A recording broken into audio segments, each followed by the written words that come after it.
Tonight, we're going to step away from the world you know and dive deep into a myth that time almost managed to erase. We're talking about the tale of Irene, the forgotten son of Hephaestus. He wasn't a demigod born in the golden halls of Olympus. Instead, he was forged in the heat, the soot, and the rhythmic clang of a mortal blacksmith shop. His mission was impossible: to steal the eternal flame from the peak of Mount Olympus to save a freezing, dying humanity. But between him and that flame stood a nightmare, a three-headed guardian from the depths of the underworld, a jealous god with wings on his heels, and a storm-summoning oracle who had already seen Irene's death written in the stars. Before we lose ourselves in the smoke of the forge, do me a quick favor. If you love these kinds of stories where myth meets mystery, hit that like button and subscribe to our community. It really helps the channel grow. And honestly, I'd love to know, where are you tuning in from tonight? What time is it where you are? Are you tucked in or are you working late? Sometimes these stories are better than sleep, and other times they're just the spark you need to dream a little louder. So go ahead, dim the lights. Turn on a fan for some white noise. Get as comfortable as you can. Let's walk into this story together.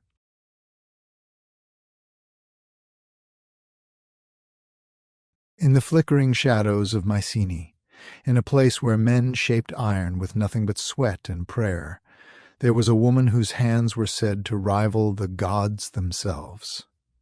Her name was Callista. She wasn't a woman of silk or perfumes. She wore soot like war paint and smelled of iron and pine smoke. Her hammer didn't just hit bronze, it sang. It was whispered that the armor she built was so perfect, even Ares, the god of war, had worn her breastplates into the heat of battle. The gods are usually indifferent to mortals, but one couldn't look away. Hephaestus, the lame god of the forge and the outcast of Olympus, watched her from the shadows. He didn't care about the beauty the other gods craved. He saw a divine reflection of himself in the way Callista moved. One night, under a moon that hung low and blood-red over the Aegean Sea, Hephaestus entered her workshop. He didn't come with decrees or lightning. He came wrapped in smoke. 9 months later, Arion was born. He didn't cry like other babies. When his eyes first opened, they glowed like dying coals. In that moment, the fire in the forge leapt toward him, recognizing its own kin. The midwives were terrified. Some whispered he was blessed. Others claimed he was a curse. But the oldest among them knew the truth.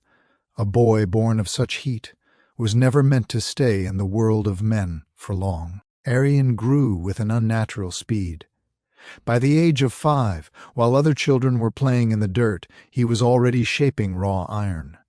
By 7, he had forged his first blade. It was flawless, frighteningly sharp, and always unnervingly warm to the touch, as if it had a heartbeat. He was a silent child, filled with a stillness that made the villagers' skin crawl. They feared what they couldn't understand. The priest turned him away, and the children stayed clear of his shadow. They called him the throneless son. But Callista? She loved him with a fierce, protective fire. She didn't just teach him how to work the metal. She taught him how to listen to the flames.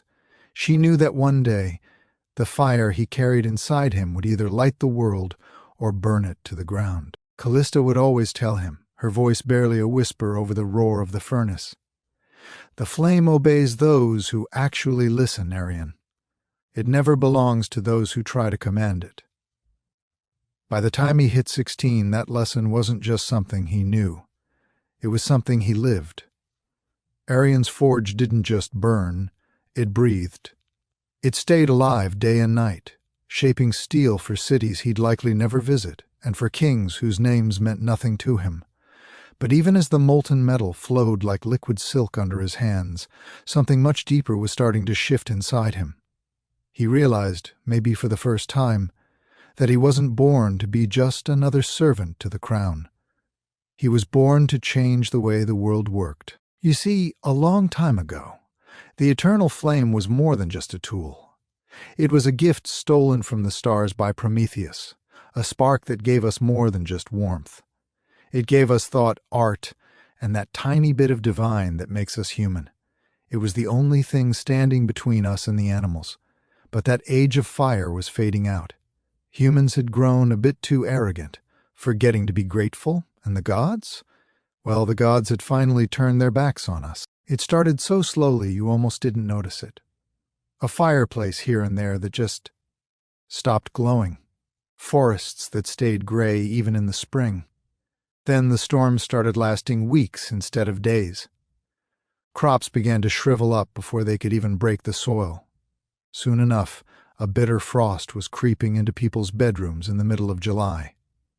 You'd see kids shivering next to chimneys filled with nothing but cold gray ash.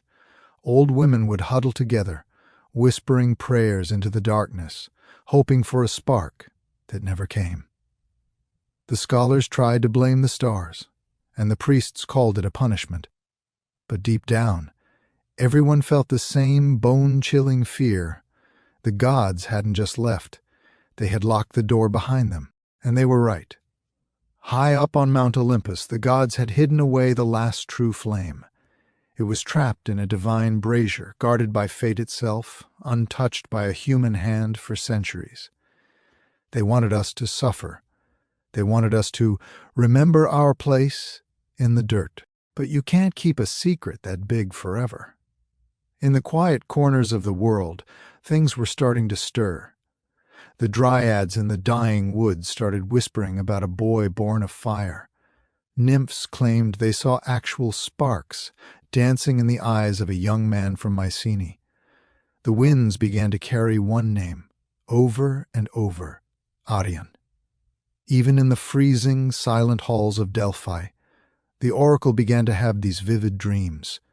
Dreams of a fire that walked on two legs, lighting up entire civilizations with every step he took. Arion had no idea any of this was happening. To him, life was just getting harder.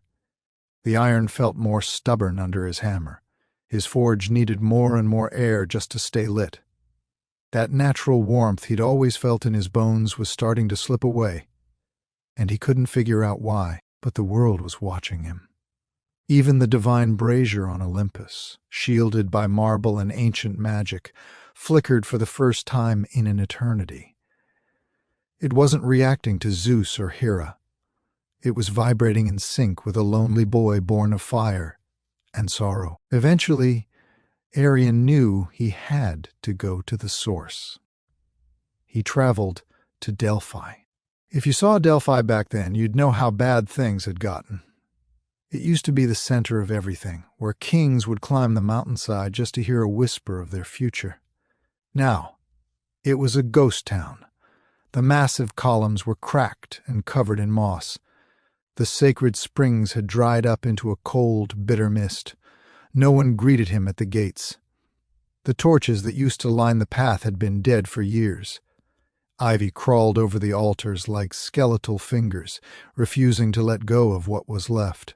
Arion walked down into the hollow chamber, the deepest part of the mountain where the air felt heavy and smelled like old lightning.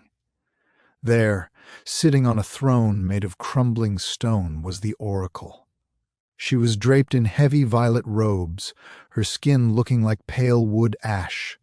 Her eyes were blind, but they looked like they were holding a thunderstorm inside them. Before he could even get a word out, she took a sharp, jagged breath, like a vacuum pulling in a flame. "Arion," she hissed. He hadn't said a word. He hadn't even stepped into the light. He didn't flinch. He'd heard all the stories about oracles, how they speak in riddles and poems that take years to figure out. But she didn't give him a riddle. She gave him a sentence. "You will climb the mountain." Her voice rang out like a whip cracking against the stone walls. "You will take the flame, and you will die." It wasn't a warning. It wasn't a choice. It was a cold, hard fact. And in that moment, the silence that followed was the heaviest thing Arian had ever felt. The oracle rose from her seat so slowly it was like watching smoke curl in a drafty room. Her voice wasn't just a sound, it was a warning that vibrated in Arian's very marrow. "The gods! They won't just stand by, Arian. They will oppose you with everything they are. The entire world will demand that you fail, because the flame you're looking for, it doesn't belong to people like us.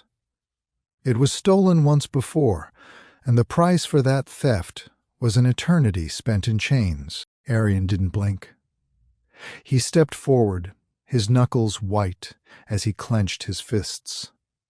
"Then let me pay it," he said, his voice steady. "If that's the cost, I'll pay it." A long, heavy silence stretched between them. And then she laughed. It wasn't a mean laugh, it was just tired. It was the sound of someone who had watched 1,000 heroes walk into the dark and never come back. "You already are paying it," she whispered, so low he almost missed it. Suddenly the room went pitch black.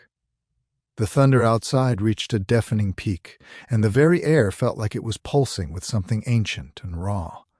Then, just as fast as it started, everything went dead still. The oracle slumped back into her throne, and as her mouth opened, only a thin trail of smoke escaped. Her job was done. Arian left without saying another word, but he could feel her vision following him. It was in his dreams, in the flicker of his forge, in every shadow he cast. The path was set. But what Olympus didn't realize was that when you push a dying world to the brink, it doesn't just give up. It fights back. But you don't just walk up to Mount Olympus. You have to earn the right to even stand at its base. Legends say the foundation of the mountain isn't made of rock or ice. It's made of souls. To get to the top, you first have to touch the bottom. You have to face the oldest fear in creation, Cerberus, the hound of Hades. Arian didn't waste time questioning the myths. He studied them the same way he studied the heat of his furnace, carefully, patiently. He knew that to reach the eternal flame, he'd have to descend into the underworld itself. But he didn't reach for a sword or a shield. He went back to his forge. He spent 3 days and 3 nights in a trance-like state, forging a collar. It wasn't meant for battle, it was meant for submission. He used obsidian, iron, and the very last glowing ember from his mother's forge. As he hammered the glowing metal, he carved 3 names into the links, one for each of the beasts' heads. He whispered them like a prayer as he worked. Memory, loyalty, grief. On the 4th day, he stood at the mouth of a cave that felt like it led down forever. The wind blowing out of that hole wasn't just cold. It didn't sting your skin. It scraped your soul. The air didn't smell like rot. It smelled like forgotten prayers and old regrets. Arian walked deeper and deeper into the dark. He passed bones that glowed with a faint, ghostly light and torches that flared up on their own as he passed, until finally he heard it. The breathing, it was massive. It was layered. It sounded like 3 separate storms, all dreaming at the same time. Cerberus. He stepped into a massive clearing and saw the beast sprawled out on a bed of ash and human bone. Each of the 3 heads was twitching in its own rhythm. Its fur was a black so deep it looked like a hole in the universe. Its eyes were closed, but those massive ears were already pivoting toward him. Arian didn't pull a weapon. He didn't scream a war cry. He simply walked up, knelt in the dust, and held out the collar he had made. And then, in a voice as soft as a heartbeat, he started to hum. It was the song his mother used to sing to him when he was a little boy, the one she sang when the world felt too big and too cruel for a child with cold glow eyes. The middle head stirred. The left head opened one huge amber eye, watching him warily. The right head started to snarl, the sound vibrating through the floor, but then it stopped. They listened. in that heavy, sacred silence, Arian leaned forward and slipped the collar around the beast's neck. Cerberus didn't bite. He didn't roar. He just let out a long, shuddering exhale, and the massive stone doors behind him began to grind open. It wasn't an opening made of rage. It was an opening made of respect. Arian had done the impossible. He had touched death. And for the first time in history, death had actually stepped aside. But if he thought the road up Olympus would be any easier, he was dead wrong. There was no road. There were no markers, no North Star to guide him, nothing but jagged, vertical rock, and a wind so sharp it felt like it was trying to peel the skin off his bones. He wasn't climbing with a map, he was climbing on pure, raw instinct. His mortal hands were shredded and bleeding, while his divine blood felt like it was boiling under the surface. The mountain wasn't just a physical obstacle, it was actively fighting him. And then he appeared. Not with a dramatic thunderclap or show of power, but in a silence that was somehow louder than a scream. Hermes, the messenger, the thief, the ultimate trickster.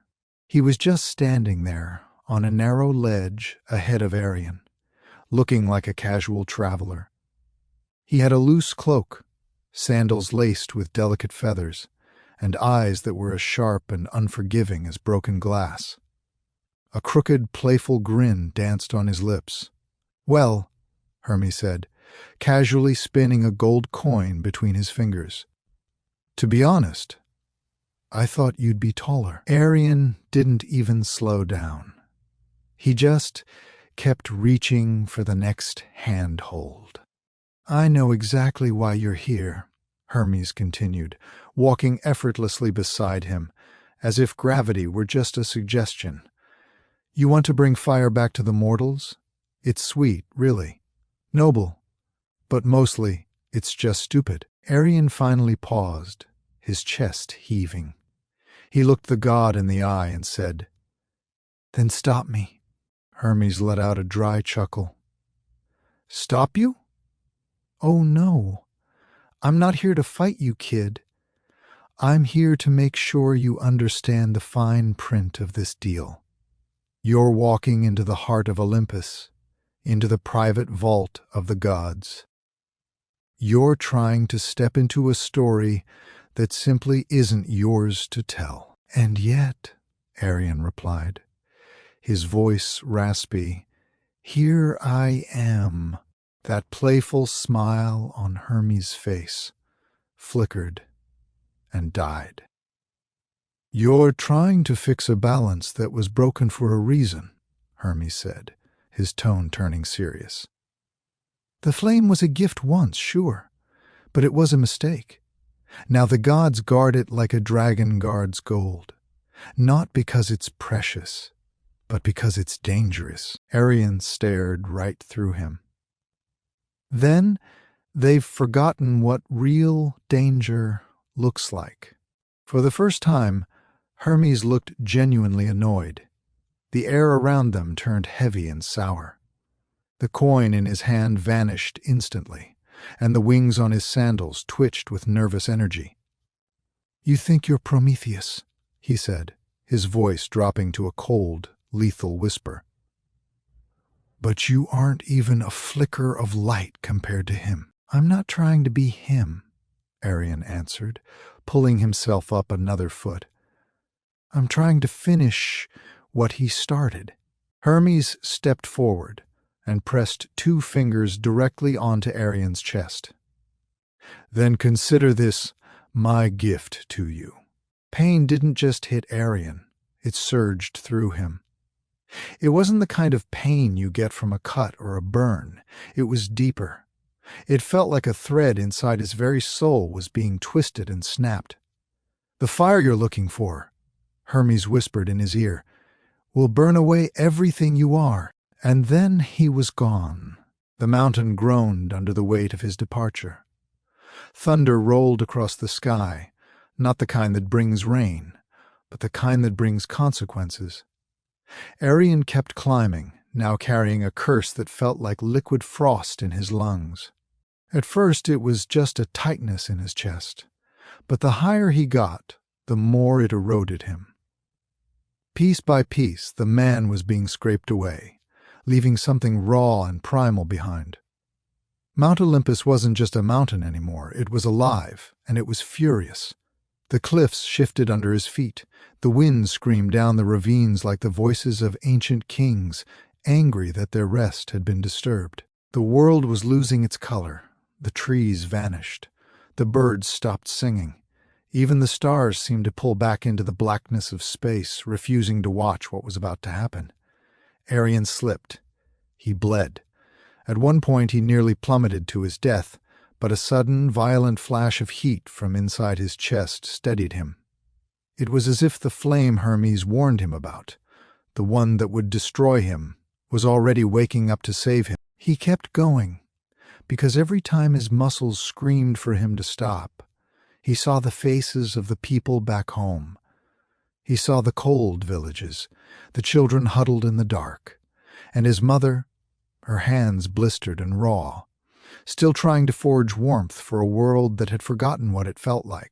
Olympus offered no mercy. Lightning danced along the ridges like gods pacing in frustration. He could feel their eyes on him now, judging him, waiting for his grip to fail. But Arian realized something in those final moments that no one else had dared to say out loud. The gods weren't powerful anymore. They were terrified. They were scared that a mortal might actually bring the fire back without asking for their permission. They were terrified that someone not born in their golden halls might carry the light that defined them. And in their fear, they threw everything they had at him: ice, thunder, hallucinations, and voices of his own doubt. But he rose above the clouds. And there in the distance, lit not by the sun, but by a divine, pulsating glow, he saw it. The brazier. It was burning, waiting for him. But as he got closer, he realized it wasn't at all what he had expected. The summit of Mount Olympus wasn't at all what the poets described. There were no marble palaces dripping in gold, no choirs of angels, no thunderous welcome from the gods. There was only an eerie, heavy silence and the flame. It stood right in the center of a windless clearing, resting on a pedestal made of blackened stone that looked older than human language itself, carved by hands that time had long since forgotten. Inside the brazier, the eternal flame danced. But it wasn't red or orange, it was a pure, blinding white. It didn't flicker, it didn't waver, it just watched. Arian took a step closer, and for the first time in his life, the heat didn't sear him.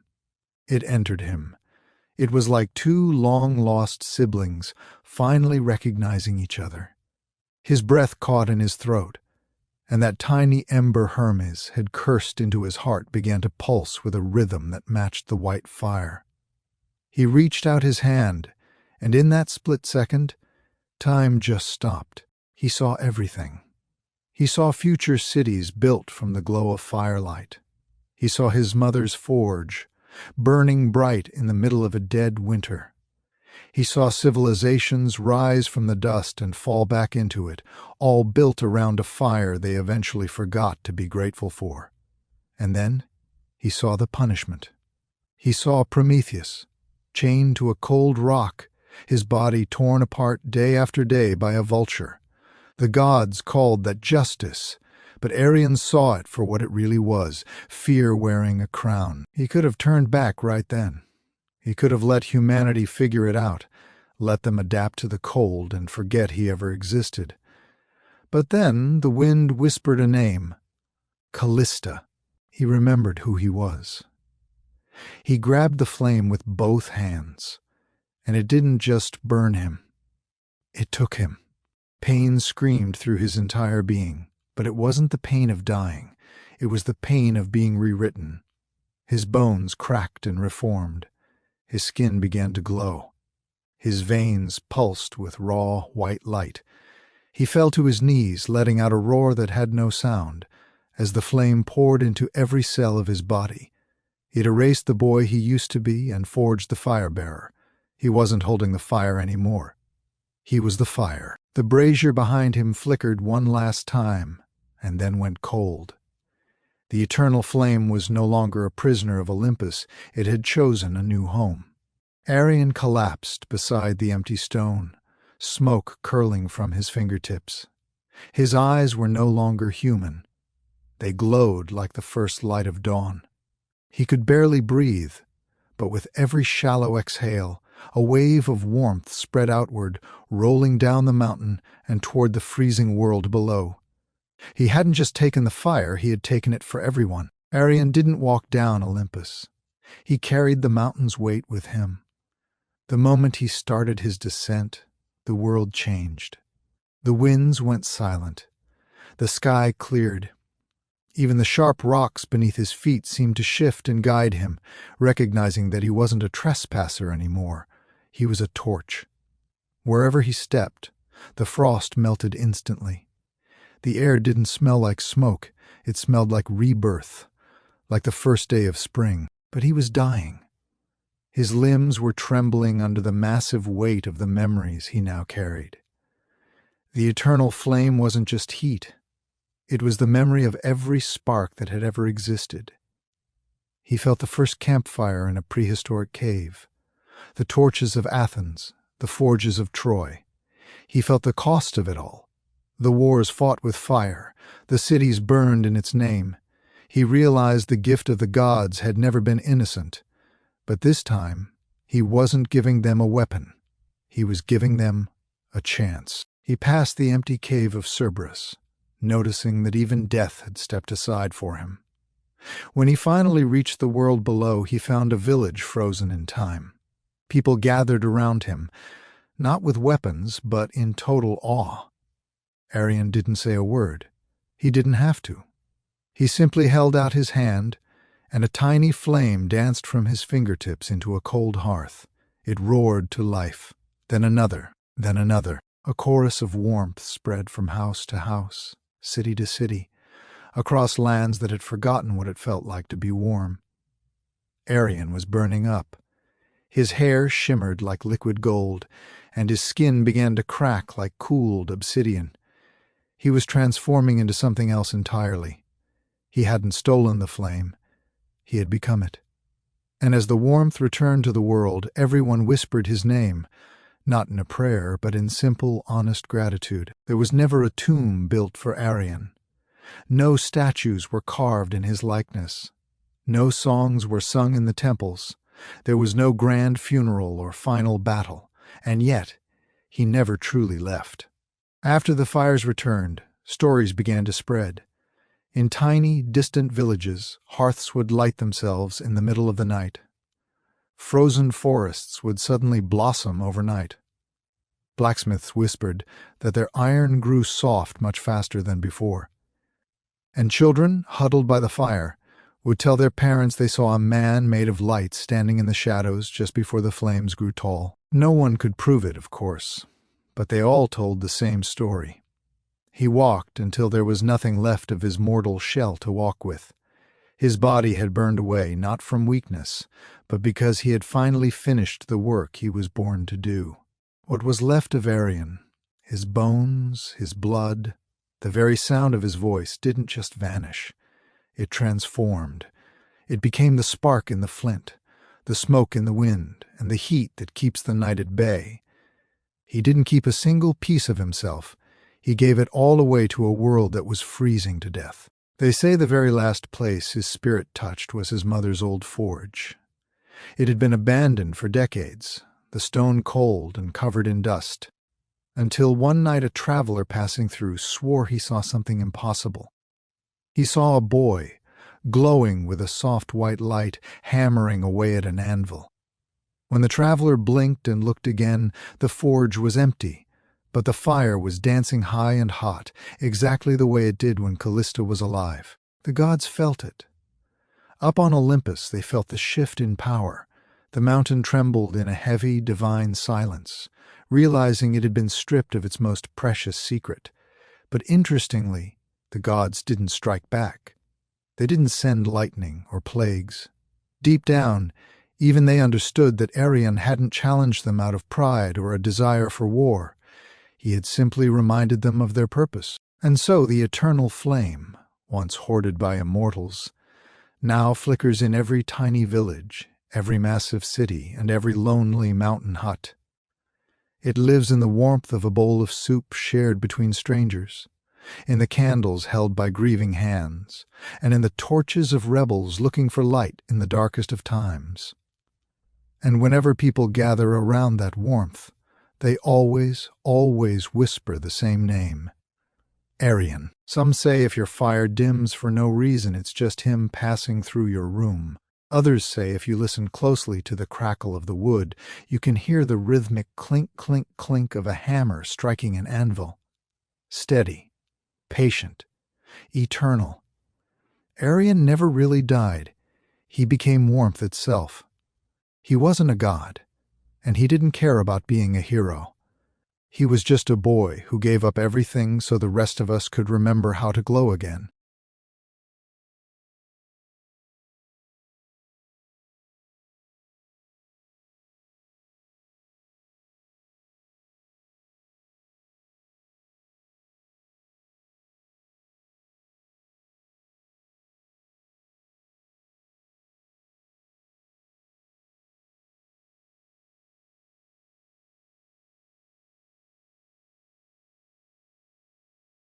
But while the fire brought warmth, the world was still a place of iron and blood. In the land of Sparta, where boys were taught to kill before they could even speak clearly, and where honor wasn't a concept but something carved into your very bones, the women were just as fierce as the men, maybe even more so.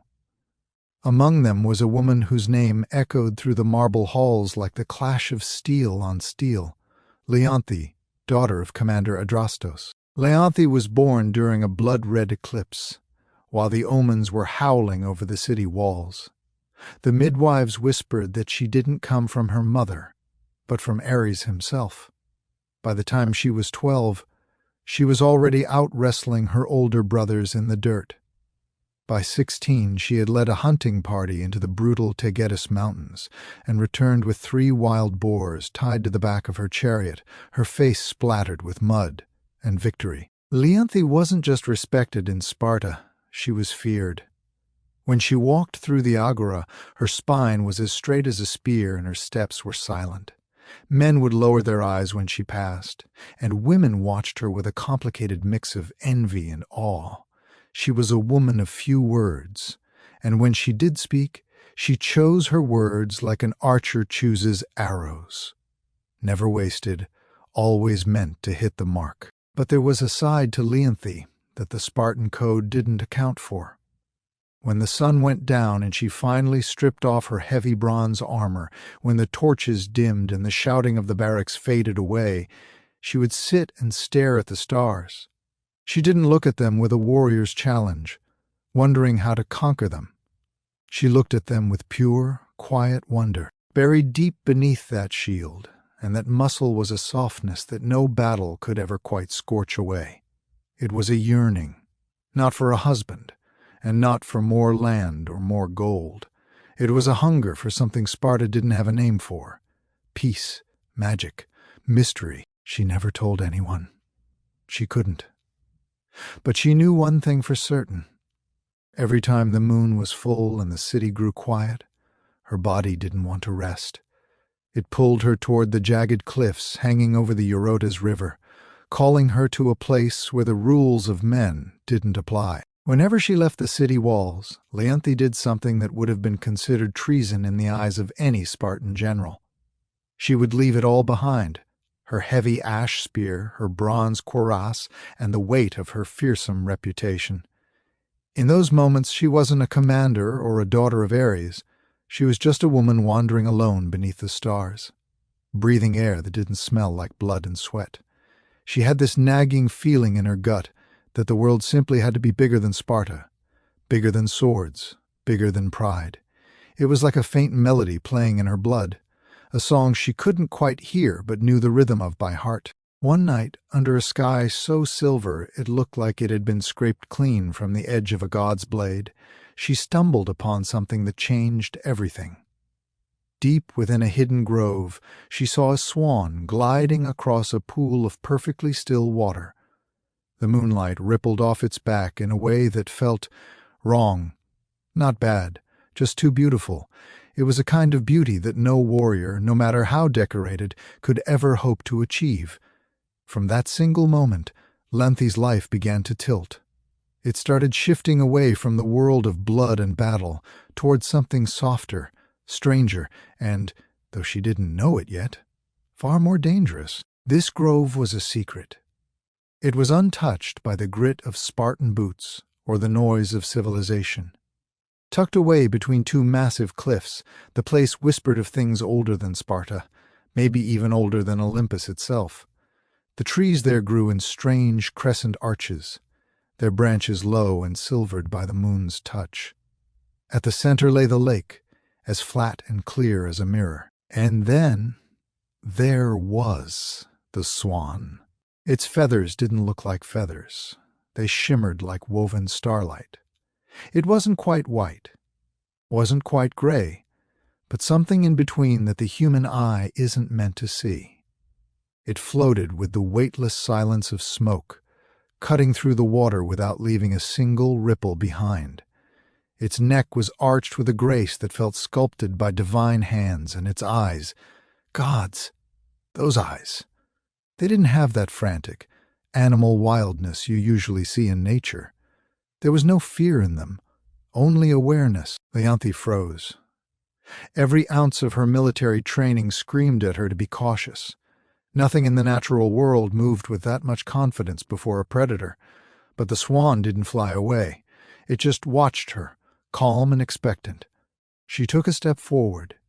The swan tilted its head. She took another step, then another, until she was standing right at the water's edge. Her heart was steady, her senses were on high alert, and her hand was resting habitually on the dagger strapped to her thigh. But she didn't draw it. The swan moved toward her, slowly and deliberately. When it reached the shallows, it stopped and bowed its head just a fraction. Leonthi knelt in the dirt. She had seen thousands of things in her life, burning war camps, warriors screaming at the gods as they bled out, the first gasping breath of a newborn calf. But she had never seen anything this quiet, this still, this enchanted. She reached out, her fingers trembling just a little. The swan didn't pull back. When her fingertips finally brushed those feathers, she gasped. They were warm, unnaturally warm. It felt like the creature's body was fueled by pure sunlight instead of blood. A feeling stirred in her chest that she couldn't name. It wasn't fear, and it wasn't just fascination. It was something she hadn't realized she was missing until that very second. Connection. The swan blinked once, then turned and glided back to the center of the lake. Leonthi stayed there, kneeling on the bank, watching it until her legs went numb. She had no idea what had just started, but she knew with every fiber of her being that it was no accident. When the next full moon rose, she went back. And the swan was there, waiting. She went back the month after that, and the month after. There were no words spoken, no promises made, just presence. It became a ritual born of silence and gravity. By the time the autumn chill began to settle over the Spartan hills, Leonthi stopped asking herself why. She just knew the swan would be there, and she knew her world would never be the same again. The seasons began to blur. Leaves turned red, fell, and grew back green. Far below the cliffs, the wars of men continued, but in that moonlit grove time seemed to stand still. The only things that mattered were the full moons. Only those nights felt real. Leonthi used to measure her worth by the scars on her skin and the battles she had won. But now, she was being guided by something far older than Spartan law. Every month, she brought offerings to the grove, fresh figs, soft linens, small trinkets she had carved herself from olive wood. The swan never ate the food, and it never really acknowledged the gifts, but she kept bringing them anyway. She was following an instinct she couldn't explain. The swan was always there, waiting at the edge of the water. It would dip its head gently in greeting, and then it would glide by her side as she walked the perimeter of the lake, sometimes circling her as if it were protecting her from the rest of the world. On some nights, the swan wouldn't even move. It would just stand there on the shore beside her, and its warmth would bleed into the chilly night air like a hidden sun tucked behind feathers. And that's when Leonthi began to do something she had never done in her life. She began to speak. She didn't speak like a soldier giving a report or a daughter obeying a command. She spoke like a woman who had spent her entire life being looked at, but never actually heard. She told the swan about her father's bone-deep coldness, about how every victory on the battlefield left her feeling more empty than before, and about those long, lonely nights when she'd stare at the Spartan sky and wonder if there was anything more to life than just swords and soil. The swan never made a sound, but it listened. Leonthi could feel it. Its stillness wasn't the absence of noise. It was the presence of absolute attention. It was the kind of focus that mortals are too busy or too selfish to give. No commander had ever looked at her that way. No suitor had ever cared for her soul like this.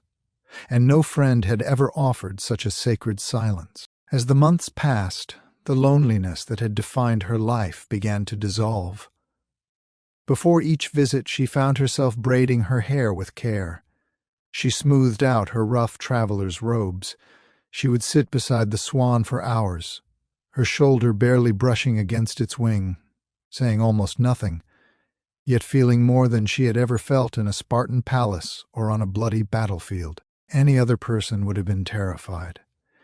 There were plenty of stories in Greece about gods taking animal forms to lure mortals to their ruin. Stories of horrific punishments for any human brave enough to love the divine. But Leonthi didn't believe in those stories anymore. They felt like distant echoes. What she believed in was the way her hand fit perfectly along the elegant curve of the swan's neck. She believed in the way it bowed its head whenever she hummed a quiet tune into the night. She believed in the way it seemed to need her just as much as she needed it. There were no words, no promises were whispered. But in that heavy, moonlit silence, something ancient and unstoppable took root. And even though she was too afraid to say the word out loud, even to herself, Leonthi knew exactly what it was. It was love. But what she didn't know was that the swan was never a creature of the earth.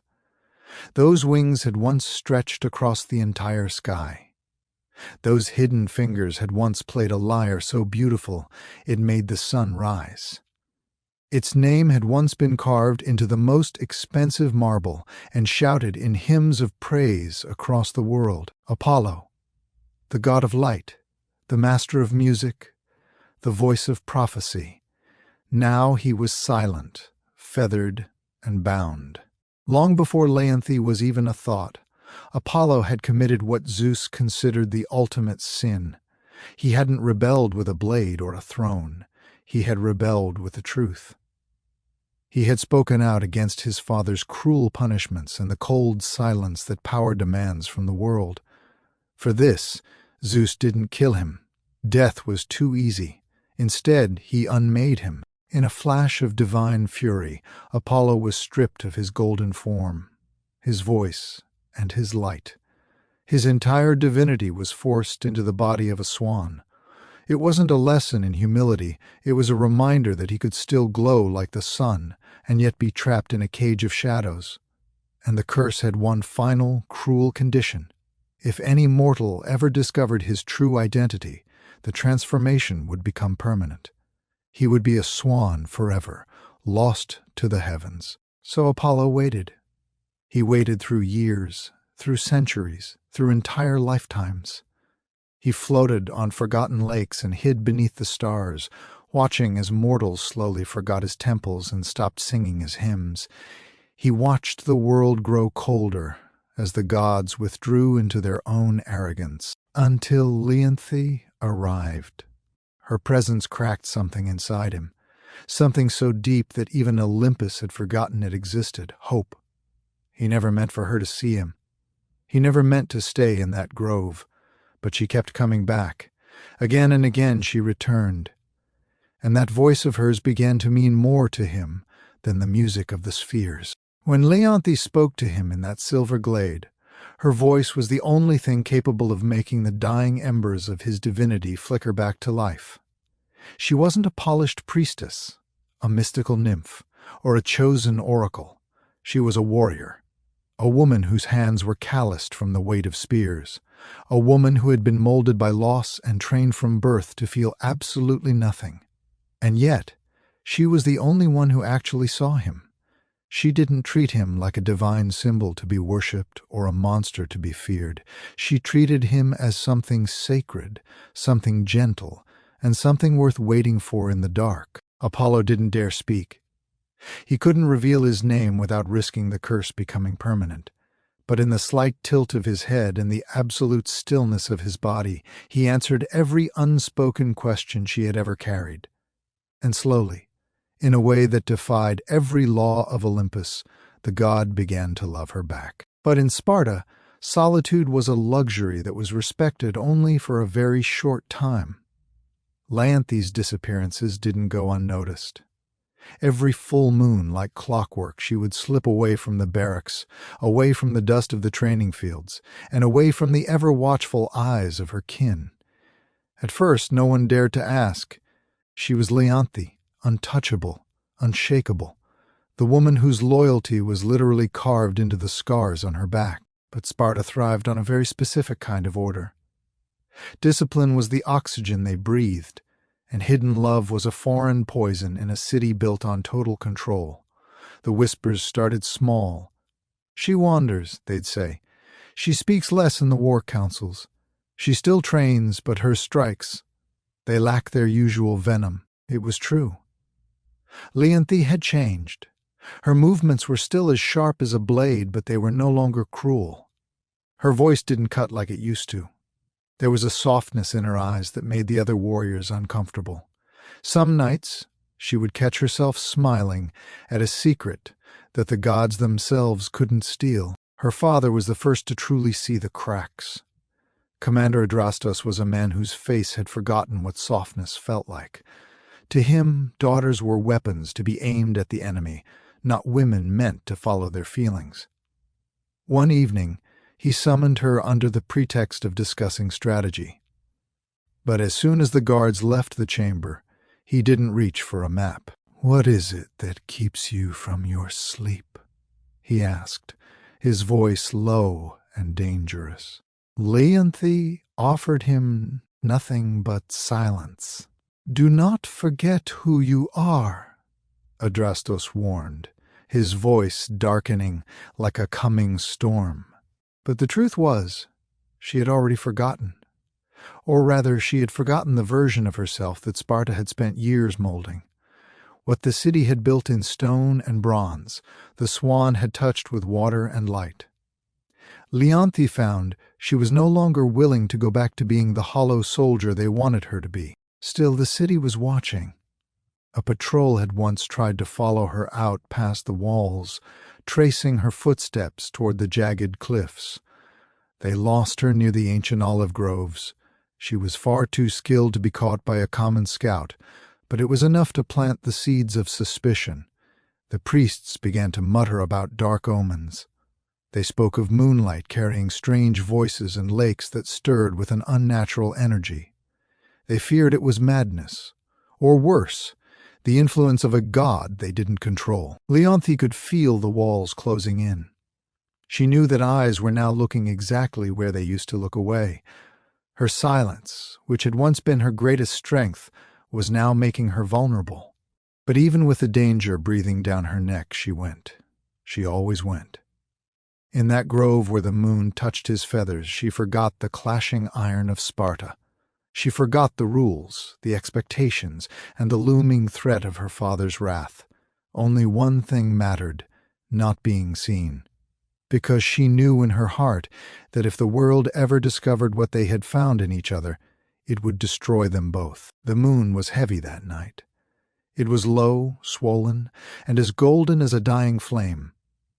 Leonthi stood in her private chamber, her fingers trembling as she reached for her armor.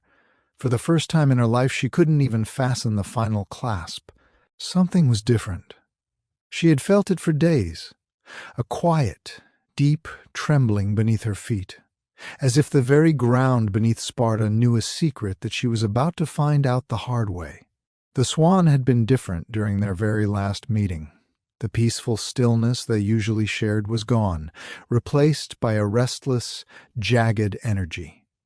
Its feathers had bristled every time the wind shifted, as if it could taste a threat in the air that Leonthi couldn't yet see. It had circled her twice, not with its usual grace but with a frantic, protective rhythm, before finally settling by her side. That night, its warmth didn't feel like a soothing sun. It felt sharp, like a fever. Sleep didn't come for Leonthi that night, and when it finally dragged her under, it didn't bring rest. It brought visions. She saw herself standing in the center of their silver grove, but her hands were covered in shimmering gold dust. A massive statue loomed over her, a haunting figure that was part man, part swan. Its wings were frozen mid-beat, and its face was perfectly serene, yet utterly lifeless. In the dream, she reached out and called a name she didn't even know she knew. Apollo? The moment the name left her lips, the statue began to crack. A voice echoed out, not from the heavens above, but from deep inside her own marrow. Truth will freeze what love has kindled. As the months passed, the loneliness that had defined her life began to dissolve. Before each visit, she found herself braiding her hair with care. She smoothed out her rough traveler's robes. She would sit beside the swan for hours, her shoulder barely brushing against its wing, saying almost nothing, yet feeling more than she had ever felt in a Spartan palace or on a bloody battlefield. Any other person would have been terrified. There were plenty of stories in Greece about gods taking animal forms to lure mortals to their ruin. Stories of horrific punishments for any human brave enough to love the divine. But Leonthi didn't believe in those stories anymore. They felt like distant echoes. What she believed in was the way her hand fit perfectly along the elegant curve of the swan's neck. She believed in the way it bowed its head whenever she hummed a quiet tune into the night.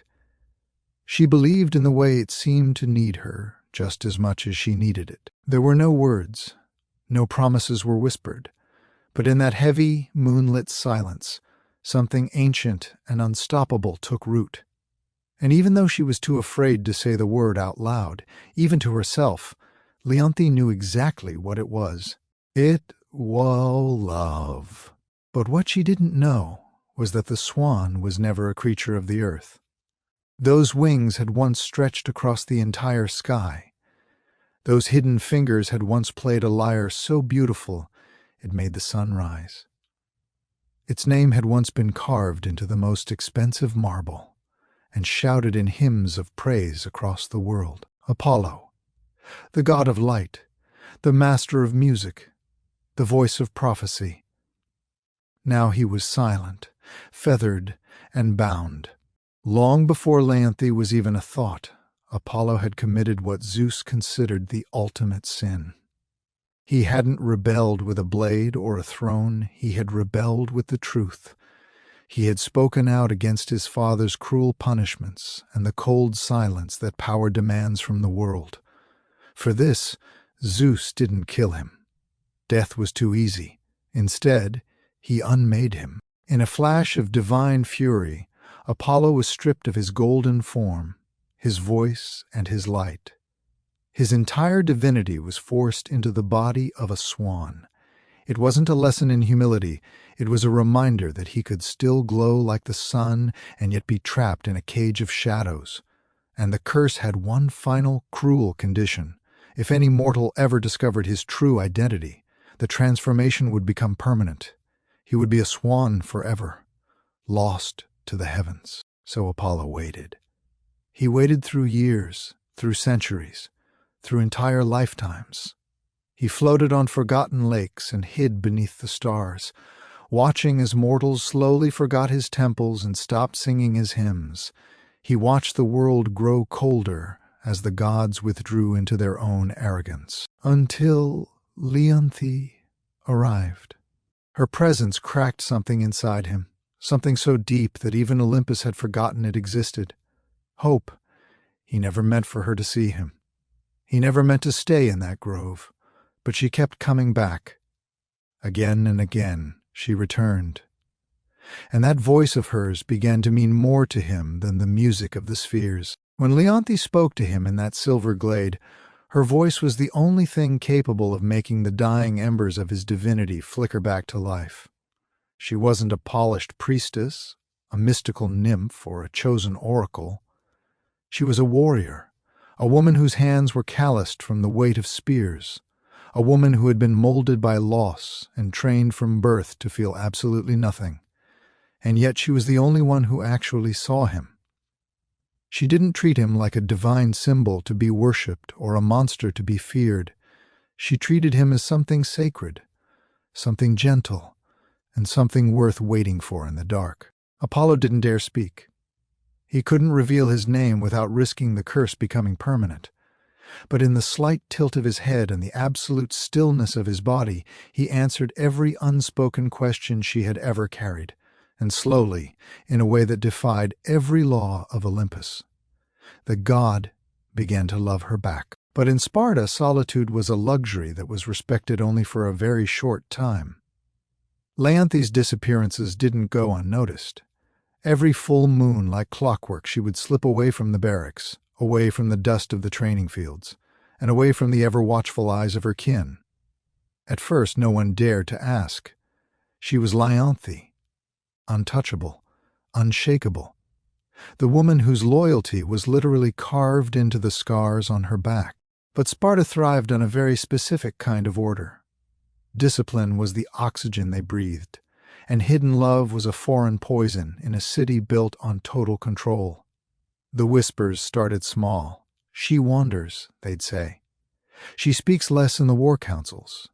She still trains, but her strikes, they lack their usual venom. It was true. Leonthe had changed. Her movements were still as sharp as a blade, but they were no longer cruel. Her voice didn't cut like it used to. There was a softness in her eyes that made the other warriors uncomfortable. Some nights she would catch herself smiling at a secret that the gods themselves couldn't steal. Her father was the first to truly see the cracks. Commander Adrastus was a man whose face had forgotten what softness felt like. To him, daughters were weapons to be aimed at the enemy, not women meant to follow their feelings. One evening, he summoned her under the pretext of discussing strategy. But as soon as the guards left the chamber, he didn't reach for a map. "What is it that keeps you from your sleep?" he asked, his voice low and dangerous. Leonthe offered him nothing but silence. "Do not forget who you are," Adrastus warned, his voice darkening like a coming storm. But the truth was, she had already forgotten. Or rather, she had forgotten the version of herself that Sparta had spent years molding. What the city had built in stone and bronze, the swan had touched with water and light. Leonthe found she was no longer willing to go back to being the hollow soldier they wanted her to be. Still, the city was watching. A patrol had once tried to follow her out past the walls, tracing her footsteps toward the jagged cliffs. They lost her near the ancient olive groves. She was far too skilled to be caught by a common scout, but it was enough to plant the seeds of suspicion. The priests began to mutter about dark omens. They spoke of moonlight carrying strange voices and lakes that stirred with an unnatural energy. They feared it was madness, or worse, the influence of a god they didn't control. Leonthe could feel the walls closing in. She knew that eyes were now looking exactly where they used to look away. Her silence, which had once been her greatest strength, was now making her vulnerable. But even with the danger breathing down her neck, she went. She always went. In that grove where the moon touched his feathers, she forgot the clashing iron of Sparta. She forgot the rules, the expectations, and the looming threat of her father's wrath. Only one thing mattered: not being seen. Because she knew in her heart that if the world ever discovered what they had found in each other, it would destroy them both. The moon was heavy that night. It was low, swollen, and as golden as a dying flame. Leonthi stood in her private chamber, her fingers trembling as she reached for her armor. For the first time in her life, she couldn't even fasten the final clasp. Something was different. She had felt it for days, a quiet, deep trembling beneath her feet, as if the very ground beneath Sparta knew a secret that she was about to find out the hard way. The swan had been different during their very last meeting. The peaceful stillness they usually shared was gone, replaced by a restless, jagged energy. Its feathers had bristled every time the wind shifted, as if it could taste a threat in the air that Leonthi couldn't yet see. It had circled her twice, not with its usual grace, but with a frantic, protective rhythm, before finally settling by her side. That night, its warmth didn't feel like a soothing sun. It felt sharp, like a fever. Sleep didn't come for Leonthi that night, and when it finally dragged her under, it didn't bring rest. It brought visions. She saw herself standing in the center of their silver grove, but her hands were covered in shimmering gold dust. A massive statue loomed over her, a haunting figure that was part man, part swan. Its wings were frozen mid-beat, and its face was perfectly serene, yet utterly lifeless. In the dream, she reached out and called a name she didn't even know she knew. Apollo. The moment the name left her lips, the statue began to crack. A voice echoed out, not from the heavens above, but from deep inside her own marrow. Truth will freeze what love has kindled. She bolted upright in her bed, breathless, her heart hammering against her ribs like a trapped bird. That name, Apollo, was still burning on her tongue like a hot coal. She tried to shake it off, telling herself it was just a dream, just the stress of the city, but a warrior knows the difference between a nightmare and a warning. This wasn't an ordinary omen. This was a prophecy, and it felt like a death sentence. The next day, Leonthi couldn't wait for the moon. She left Sparta earlier than usual, the ache in her chest growing sharper with every step she took. She didn't follow her familiar path this time. It was as if her feet were being guided by an invisible hand, leading her deeper into the hills, through twisted trees she had never passed before, and into groves that felt like they had been wiped from human memory. There, hidden beneath a thick, heavy curtain of ivy and ancient moss, she found it. An altar. It was ancient, cracked by time, but marked with a single, unmistakable inscription carved in flaking old gold. Apollon. Her breath hitched. In that 1 second, every single piece of the puzzle fell into place with a terrifying click. The unnatural warmth of the swan, the way it listened to her soul, the recurring dreams, the strange pull in her bones, and the reason it only appeared when the moon was at its peak. He wasn't just an enchanted creature. He was a god, her god, and by discovering the truth, she had broken the only thing that kept him safe. She stumbled back, the sound of rustling feathers echoing behind her. The swan had followed her. It was silent, as it always was, but its presence no longer felt like a sanctuary.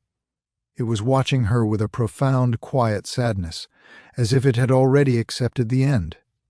The truth had arrived, and with it, the destruction of their world. The grove was no longer still. The air began to pulse, slow and deep, like the breath of some prehistoric beast stirring in its sleep. The moonlight on the lake started to tremble, and the trees leaned in closer, acting as silent witnesses to the unraveling of a secret that had survived for centuries. Leonthe stood frozen in front of that gold-lettered altar.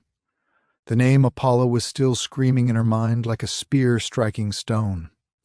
She turned around slowly, almost hoping that by moving slowly enough, she could somehow unmake the reality of what she'd found. But it was too late. The swan was standing there, but it wasn't gliding anymore. It wasn't graceful. It was just there. Its feathers had lost their starlight shimmer. Its inner glow was dimming, flickering out like a candle in a drafty room. Leonthe stepped toward it, her lips parted, her voice failing her. She didn't know what to say. She didn't know if there were any words left in the world that could fix this. "I know," she whispered. The wind died instantly. A single perfect feather drifted from the swan's back, falling through the air with agonizing slowness before vanishing into gray dust the moment it touched the cold stone of the altar. And then the change began. It wasn't a beautiful transformation. It was a shattering. The transformation didn't happen with the grace of a swan. It happened with the agonizing violence of a soul being torn apart. The swan's neck arched back, but this time it wasn't a movement of elegance. It was a silent scream of pure agony. Its entire body began to tremble so violently that the very air around them felt like it was breaking. Feathers didn't just fall, they unraveled into shimmering streams of liquid gold and blinding light. Those powerful wings bent and cracked, reshaping themselves into human arms. Webbed feet split into toes that dug deep into the Spartan earth, and where the swan had stood only seconds before, there now knelt a man. He was naked, radiant, and utterly broken. Apollo. His hair shimmered like the sky exactly at the moment of dawn. His skin held a faint inner glow, like embers hidden beneath translucent marble. But his eyes? Those eyes were dimmed by a sorrow so heavy it felt like it could pull the stars out of the sky. They were the eyes of someone who knew the end had arrived. Leonthe staggered back, her hand flying to her mouth to stifle a cry. She had loved him in the safety of the silence. But now that silence had become something unbearable, it was a vacuum. Apollo tried to speak, but the curse was a cruel, jagged thing that didn't want to let go. His voice cracked like a clap of thunder in a storm that was far too old to have a name. "You weren't supposed to know," he said finally. His voice was barely more than a whisper of wind through dry leaves. "That was the only rule. The only one." Leonthe fell to her knees beside him. For the first time, tears cut down her warrior's face, tracing paths through the dirt and soot like rivers carving through mountain stone. "I didn't mean to," she whispered, her voice breaking. "I never meant to break you." He looked at her then and smiled, just once. It wasn't the joyous smile of a lover. It was a god smile of final farewell. "I know," he breathed, and with that, the ground beneath them didn't just shake. It shuddered with a soundless, divine quake. A sentence had been passed by Zeus, and it was a sentence without a drop of mercy. Apollo's glow began to fade. His skin, once warm and vibrant, started to harden. His limbs grew stiff right in the middle of a reach, as if the air itself was turning to stone around him. Leonthe could only watch as her love became a legend. The light beneath his skin dulled like cooling metal in a forge. His golden hair lost its luster, hardening into cold marble threads as the final phase of the punishment took hold. There would be no forgiveness from Olympus, no reprieve. Leonthe grasped his hands. They were still warm, still trembling, but she could feel the stone creeping like a winter frost over his flesh. His fingers curled around hers one last time, a final squeeze of recognition before they stopped moving forever. "No," she shook her head, her voice a ragged sob. "No, this can't be how it ends. Not like this." But the curse didn't have ears. It had waited centuries in the dark, patient and unimaginably cruel. Apollo's chest rose one last time, and then it stayed still. His wings, which had only half formed behind his shoulders, froze mid-fold. His knees, bent in grief, locked into the earth. His face, still beautiful, still impossibly kind, was caught in a permanent mask of love and pain. His eyes remained open, but they were unseeing. And then, the silence. It was a quiet deeper than any battlefield Leonthe had ever walked. It was deeper than the breath-held moments before a cavalry charge. This wasn't the silence of peace. It was the silence of something sacred being shattered into a million pieces.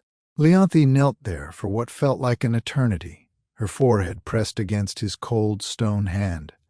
A hand that had once cradled the stars was now nothing more than a rock in a forgotten grove.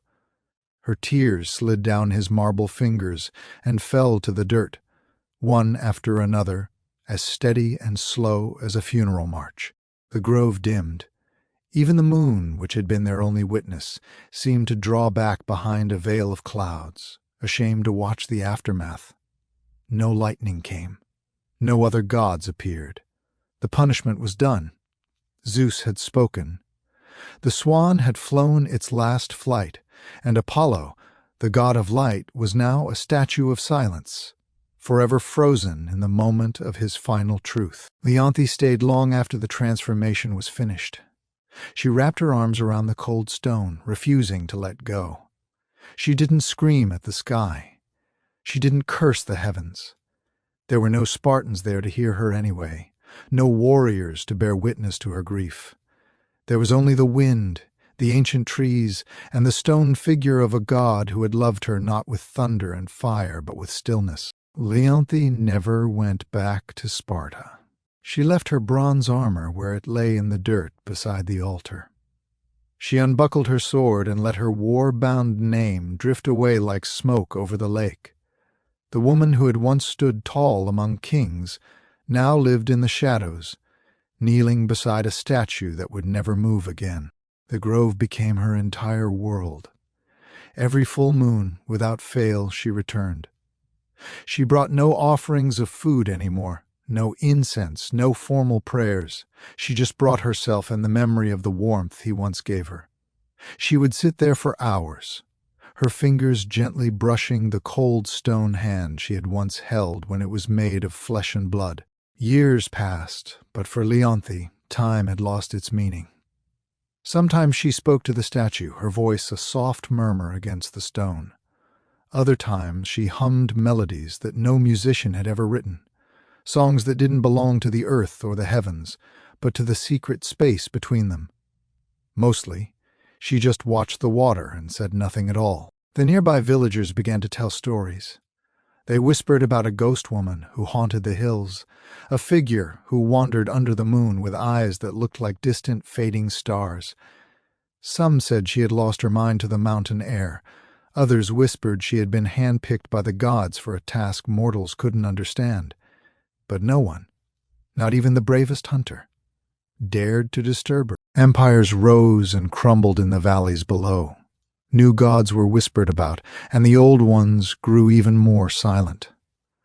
But Leonthe remained. She aged, but she never became frail. Her strength endured like the deep roots of an ancient olive tree, clinging to the same patch of sacred earth through every winter and every storm. And through it all, the statue of Apollo stood firm. He remained mid-kneel, wings half-formed, his marble gaze forever fixed on the exact spot where Leonthe always sat. It was a moment of pure agony and pure love, frozen in time. Travelers who stumbled upon the grove claimed the stone felt warm, almost like it was pulsing. They said if you pressed your ear to the statue's chest, you could hear something faint, a rhythmic thumping, like a heartbeat echoing from inside a dream. Then came one final full moon. Leonthe arrived at the grove, but she stayed beside him longer than usual. She leaned her head gently against his cold marble shoulder, closed her eyes, and simply never moved again. When the villagers finally found her weeks later, She looked peaceful, a faint smile lingering on her lips. Beside her, it was said the statue of Apollo shimmered with a soft inner light. They didn't build a shrine or a temple. The grove itself was enough. Even now, when the moon is high and the wind dies down, people say a swan returns to that lake, not to be seen, but to remember.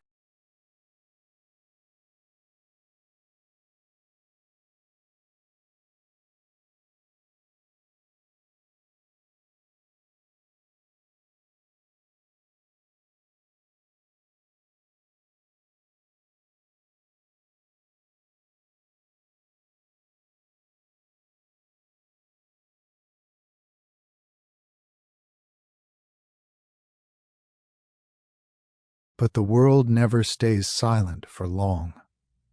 While one legend was turning to stone, another was being born in the heart of a storm. Melanian was not born in a palace or surrounded by the scent of temple incense. He came into this world beneath the drooping branches of a willow tree during a storm that looked like it was trying to rip the sky in half. His mother, a midwife's daughter, wrapped him in simple linen while thunder shook the very hills. The birds scattered in fear and the rain lashed the earth, but the child didn't cry. He didn't scream. He hummed. From the second he could walk, music followed him like a shadow. When he knelt to drink from a stream, the water seemed to whisper melodies against his skin. When he walked through the woods, the leaves trembled in perfect harmony with his footsteps. He didn't need a teacher. Sound belonged to him. By the age of 10, he could mimic the call of any bird and weave it into a complex symphony. By 16, he played the lyre with such heartbreaking grace that even the most battle-hardened warriors would stop in their tracks, their eyes filling with tears they didn't know they were capable of shedding. He sang of things people had forgotten. The ancient path of rivers, the faces of lost brothers, and the beauty of fields before they were stained by war. People called him a miracle, a child of divine breath, but Melanian never let it go to his head. He traveled from village to village, sharing his gift without asking for a single coin. His voice could break a fever. His chords could soften the most calloused heart. He once played a lullaby for a dying child, and the boy smiled, drifting into the afterlife as if he were simply walking into a beautiful dream. But mortals weren't the only ones listening. One spring evening, as Melanian sat by a shimmering river strumming a tune about starlight, the world around him simply changed. The wind stopped. The water became a sheet of glass. Even the frogs went silent. And then they stepped out from behind the veil of reality. The Muses. All 9 of them, cloaked in light and pure sound. Each carried her own essence, history, tragedy, dance, epic poetry. Their eyes weren't kind, but they weren't cruel either. They were simply knowing. They stood in the shadows and listened to him play. And then, to Melanian's absolute shock, they sang back. 9 voices rose in a harmony older than language itself. Melanian closed his eyes and, without even thinking, joined his voice with theirs. He didn't just echo them, he completed them. When the final note faded into the night, the stars looked like they had leaned down just to be closer to the sound. Calliope, the eldest and most stern of the sisters, stepped forward and touched his brow. "You are no ordinary man," she whispered. "You are a vessel." That was the night the legend of Melanian truly began, the bard whose voice would eventually shake the halls of heaven. The Muses brought him to the quiet folds of Mount Helicon, a place where no common traveler could go. There he learned not through books, but through the raw experience of the divine. Calliope taught him how to turn a simple story into a monumental saga. Cleo whispered the secrets of fallen nations into his ears while he slept. Terpsichore danced through the fallen leaves while he played, his fingers learning the erratic rhythm of the wind. Euterpe laid her flute in his hand and told him only one thing: "Listen." He listened to the silence before a storm. He listened to the ache of long-distance longing. He listened to the gasp of a child seeing snow for the first time. The muses didn't give him power. They gave him perspective. And they only asked for one thing in return: sing for them. Not for the gods, but for the them that mattered. The mortals, the lost, the weary, the proud, and the broken. Those who needed to be reminded that beauty still exists, even when everything else is falling apart. They taught him that a song could be a healing balm, but it could also be a razor-sharp blade. At first, Melanian did exactly as he was told. He played in crowded city squares and quiet, lonely fields. He performed for kings on gold thrones and beggars in the mud.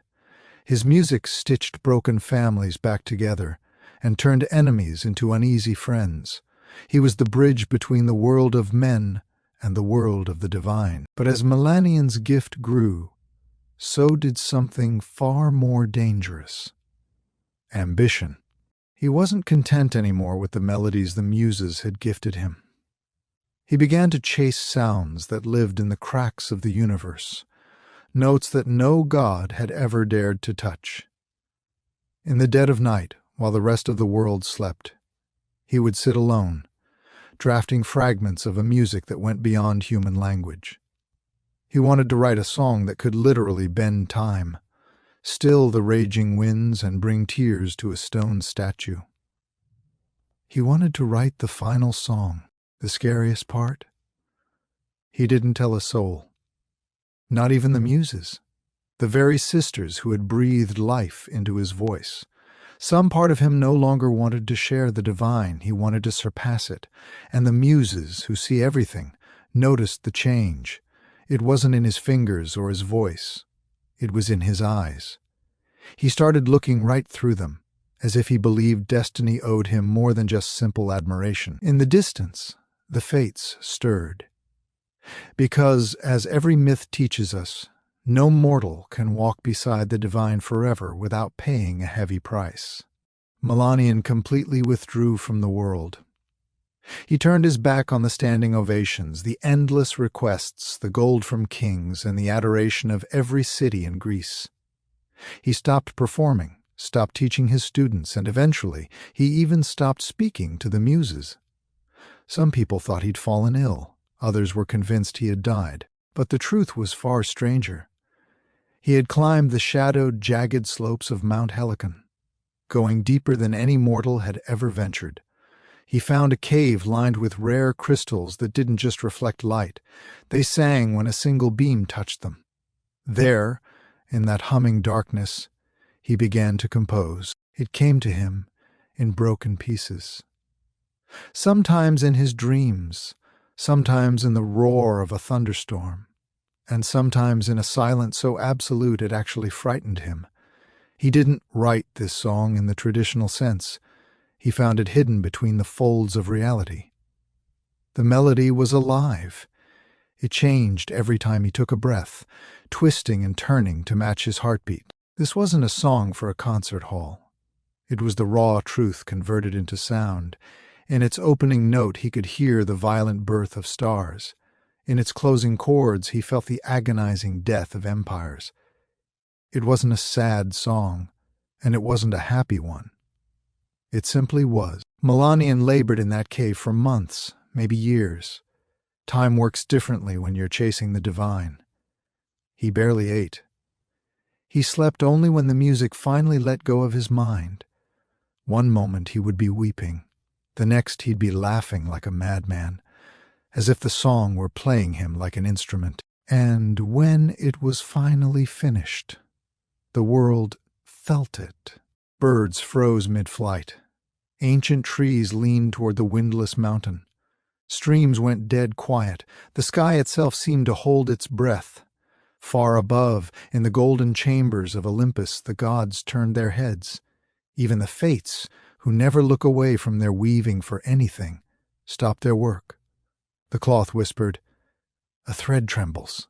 Zeus frowned, and Atropos, whose shears never hesitate to cut a life short, actually set them down. They all listened. The song didn't beg for worship. It didn't ask to be loved. It simply revealed everything. When the final note faded, even the walls of the cave refused to echo it, as if the world knew that repeating such a sound would be a crime. The gods waited. The muses waited. They expected Melanian to emerge and offer this miracle to the people, to heal the world with its beauty. But he didn't. He hid it. He kept it for himself. And in that act of hoarding, he set a different kind of music in motion, a music of silence and terrible consequences. When Melanian finally stepped out of that cave, the world felt smaller to him. The skies looked pale compared to the echoes still humming in his bones. People rushed from miles away to greet him. Musicians, poets, priests, all begging to hear what he had written.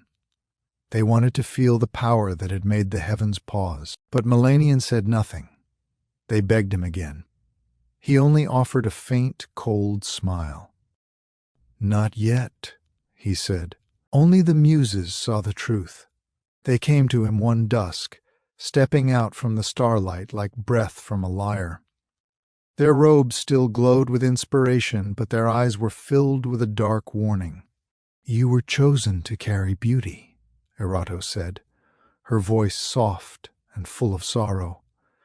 "But beauty is not meant to be buried," Cleo added. "You must sing it," Calliope whispered, her voice like a command. Melanian just bowed his head. "I will not see it cheapened by the ears of the unworthy." The muses flinched, as if he had struck them across the face. "You think mortals are unworthy?" Terpsichore asked, her voice trembling. "You think you alone are the guardian of this light?" He met their eyes, and what they saw wasn't rage. It was something much colder. It was possession. "Yes," he replied. The silence that followed felt like a brutal winter. "Then you are no longer ours," Calliope said. "Not because you created something beyond us, but because you hoarded it." They vanished into the mist. But the gods didn't stop watching. Even Zeus paused his thunder to listen. Even Hades, in the deepest depths of the underworld, tilted his head. They were all waiting for a single note, a whisper, a fragment. They were waiting for the song that Melanian had stolen from the silence. But the silence stayed. Melanian kept that song locked behind the iron doors of his own mind. He hadn't written a single note on parchment. He hadn't shared a single phrase with a student. He called it sacred, a treasure too pure for the world. But the truth is that sacred things have a way of turning sour when they are sealed away for too long. He still performed his older pieces, of course. They were still beautiful. Audiences still wept when he sang, and crowds still cheered his name until they were hoarse. But Melanian knew, and deep down, the divine knew too, something vital was missing. A piece of the world's soul had been stolen. The song that had the power to stir the fates, to bend the fabric of time, and to touch the very hearts of the gods was buried beneath the suffocating weight of his own pride. He told himself he was protecting the music, but the muses, watching him from the shadows of Mount Helicon, saw the truth. He hadn't protected the divine, he had chained it to his ego. And if there's one thing the gods of Olympus don't tolerate, it's theft. They can endure madness, they can watch 100 wars without blinking, and they can even ignore a lack of worship, but they will not abide a mortal hoarding what belongs to the universe. One night the wind in the valley simply died. The stars went quiet, and a curse began to bloom in Melanian's life. It didn't arrive with lightning or fire, it arrived with a soft, treacherous touch of memory. It started with a dream. Melanian lay beneath an open sky, cradled in that same heavy silence he had once loved. Sleep pulled him down into a familiar darkness, and there, waiting for him, was the song, the final song. It returned to him clearer and richer than ever before, He heard notes he had never actually written and harmonies he hadn't even imagined yet. It lifted his spirit through the stars, wove his soul into the depths of the oceans, and unspooled the very meaning of existence. He wept in his sleep, tears of joy, of surrender, of pure awe. And then morning came, and the song was gone. Not just faded like a normal dream, but erased. No memory remained. Not a single note. Not even the name of the melody. The masterpiece he had written with his own soul. The music he felt in his very bones was gone like mist under a rising sun. At first he thought it was just a cruel trick of a tired mind. He grabbed his lyre, his fingers poised over the strings, trying to recall even a simple progression. Nothing. He strummed wildly, frantically, but every chord came out hollow and off-key. That night he went to bed early, his heart pounding with desperation. And just like before, the song returned. It was more radiant than ever. In the dream he sang along, tears streaming down his face as his fingers danced through beams of light. Inside the dream he remembered every single detail. But the moment dawn breathed its first light into his room, poof, it vanished. Melanian became a man possessed. He kept hundreds of candles lit throughout the night, sitting up with parchment and ink, begging his mind to retain just one phrase, one rhythm, one single image. But it didn't matter what he tried. Every time he woke up, his mind was a blank slate. He stopped playing for the public. He refused to perform at all. The crowds eventually dwindled, and his friends, unable to reach the hollow man he was becoming, slowly walked away. His home grew dusty, cold, and silent, but none of it mattered to him. He had only one obsession now, remember? The muses stood at a distance, watching his descent with a heavy sorrow. He was given a gift, Euterpe said, and he chose to build a cage for it. Now he is the only one who will ever hear it, Polyhymnia added. And he will never, ever remember it, Cleo whispered. It wasn't an act of vengeance, it was an act of balance. Melanian would hear the greatest song ever written every single night for the rest of eternity. But it would only live in the world of dreams. Each sunrise, the music would slip through his grasp like water through cracked hands. He would never stop chasing it, and he would never stop hoping, and in time that hope would rot into a slow, agonizing madness. Because what could possibly torment a bard more than forgetting the greatest song he ever knew, while knowing that it still sings somewhere just out of reach? Melanian lost track of the days. They bled into a single, endless loop of ecstasy and loss. Every evening he would slip into sleep where the final song embraced him like a lover returning from a long war, and every morning he would wake up screaming, weeping, and completely empty. He tried to outwit the curse. He hired scribes to sleep beside his bed, hoping they could catch a whispered lyric. He begged seers to reach into his mind and pull out the fragments. He even sang to mirrors, hoping his own reflection would betray a hidden memory. Nothing worked. Slowly, Melanian began to fray at the edges. He stopped eating. His expensive robes hung off a body that had gone hollow. His fingers trembled whenever he reached for his lyre, the same instrument he used to cradle like a child. The strings began to snap under his shaking hands, and he didn't even bother to fix them. He didn't need them anymore. Waking life had become his punishment. He began to curse the sun. He smashed his windows so he wouldn't see the dawn. Eventually, he sealed himself away, in a room with no light, living only for the moments when his eyes closed and the music finally began to play. But despite the darkness he built around himself, the song always left with the morning. When Melanian finally emerged from his self-imposed prison, he no longer resembled a bard. He looked like a ghost that had forgotten how to haunt. He was wild-eyed and gaunt, his once golden voice now a ragged roar from nights spent desperately humming into the void. He began to wander from village to village like a common beggar. But he didn't beg for silver or a warm meal. He begged for memory. "Have you heard it?" he would ask complete strangers, clutching at their robes. The song with no beginning and no end. "Have you heard it in your dreams?" At first people pitied him. They remembered the man who once made kings weep. But pity soon turned to fear. Some threw stones to drive him away. Others simply fled when they saw his shadow. He began to sing in fragments in the middle of the streets. Random, frantic bursts of melody that made no sense to anyone else. To him they were clues. Keys to a shattered mirror he was trying to reassemble. But every time he thought he had the pattern, it slipped through his fingers like sand. He would laugh when he failed, then sob, then laugh again until his throat bled. Every night the song came back, shimmering, whole, and perfectly out of reach. The muses watched his descent, not with anger, but with a deep, silent mourning. He had once been their finest vessel, their most beautiful instrument.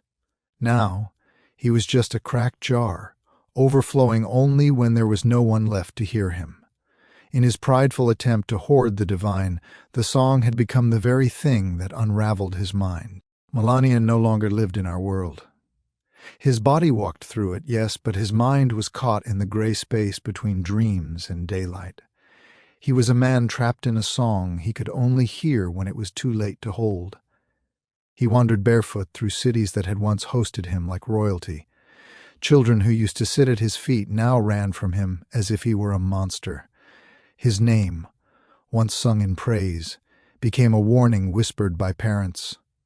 "Don't end up like Melanian." He slept wherever he could, under twisted trees, in abandoned chapels, or in the doorways of inns whose keepers used to beg for a single note of his music. He didn't ask for food anymore. He only asked for a place to close his eyes. He only wanted the dream, and the curse never failed. Each night he fell asleep with a trembling, desperate hope.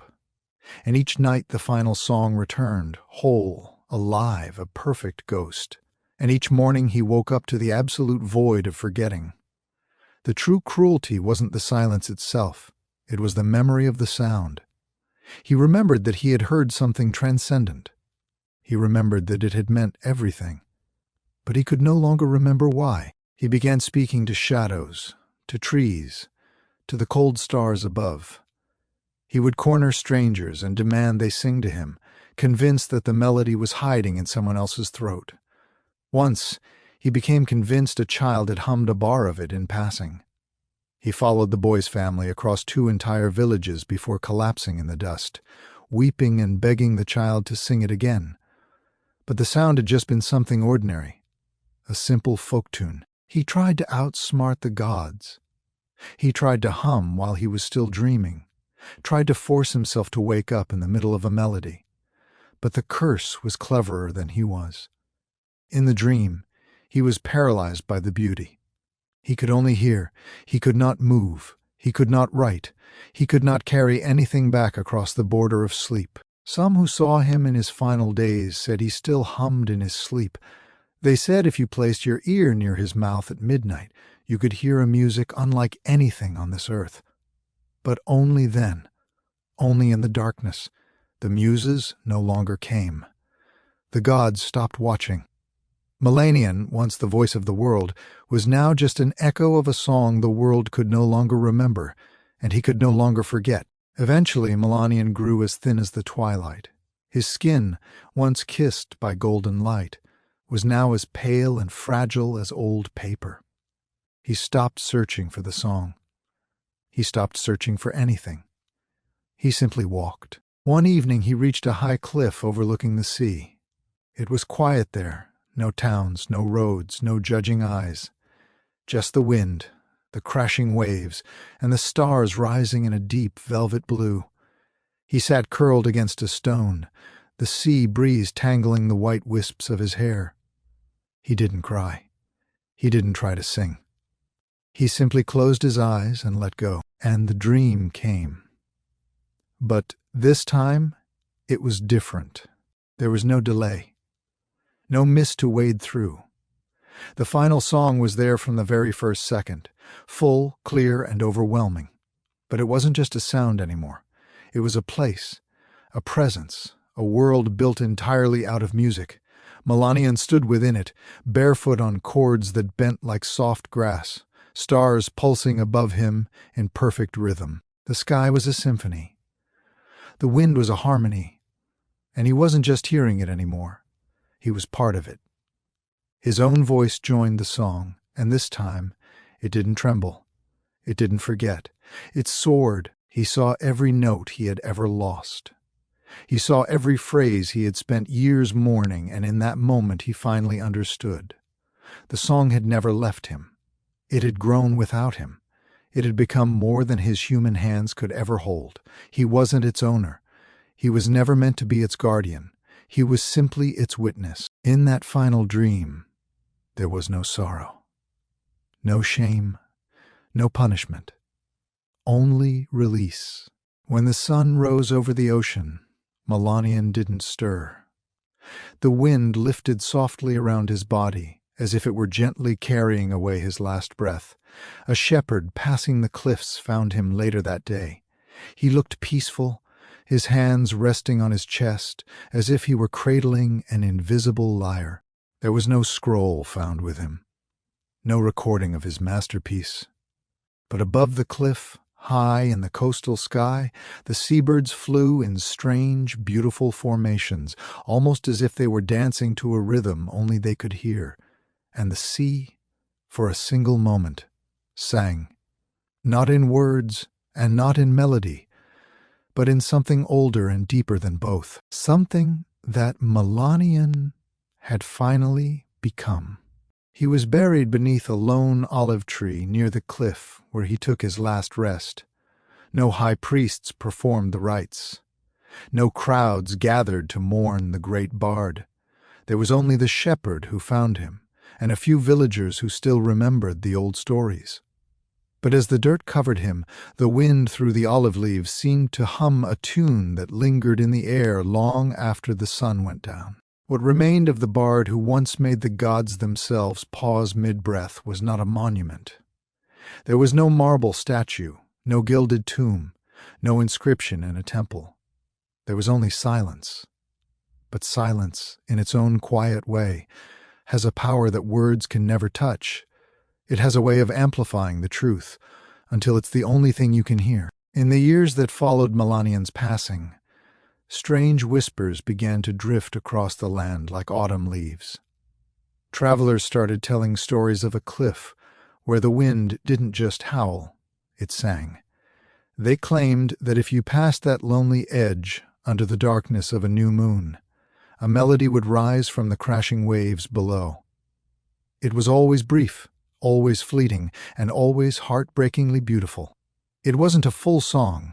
It was just a single note, just a fragment of a phrase. But it was enough to make your heart stop for a beat. Children began to wake up in the middle of the night, their eyes wide with the memory of music they had never actually heard. Musicians would find themselves crying into their pillows at dawn, with no memory of their dreams, but with a heavy, sacred ache in their chests.